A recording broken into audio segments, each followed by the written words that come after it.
Kati emyaka gigenda mu ebiri nga pulezidenti wa DP Nobert Mao ne ssaabawandiisi w'ekibiina kino Gerald Silanda n'abamu ku bakulembeze abalala bukya bateeka mukono ku ndagaano n'ekibiina ekiri mu buyinza ekya NRM okukkaanya okukolera awamu. Wabula kino kyayuzaamu ekibiina kya DP olw'abamu ku bakulembeze b'ekibiina n'abawagizi obutakkaanya na ndagaano eno nga bagamba nti Nobert Mao yandibanga yatunda ekibiina kyabwe mu NRM. Kino kyaleetawo endooliito mu kibiina nga n'okutuusa kati ne mu kkooti ensonga zaatuuka.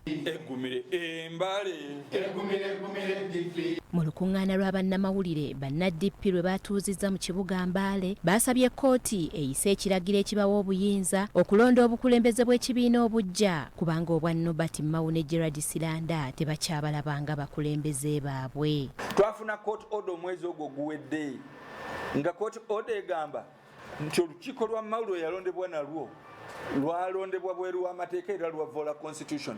Kakati ffe twagala consequential order. Consequential order eyo ng'egamba n'olwekyo DP mulonde obukulembeze obutuufu. Tetusobola kubasindiikiriza naye omusango guno baguwe priority.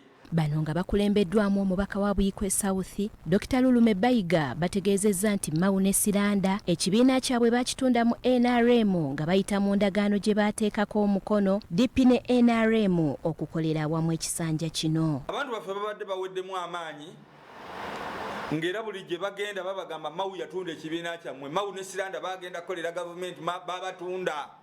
Abo bagenda nangatto zaabwe na mitwe gyabwe. Abantu ba DP basigaleyo ku grassroots batu bakusekera mu kyalo bati kibiina kyenye kyatundibwa myaka 5 muli ba NRM era kitu kyo kyaleeterenga kikumala mu maani. Bino babyogedde oluvannyuma lw'okusisinkana abakwanaganya ba DP mu bitundu eby'enjawulo era baabasabye okukunga obuwagizi bafune n'abawagizi abapya. Ekibiina kyaffe kigenda mu maaso, temulegeza temutya, mukole bino wammanga.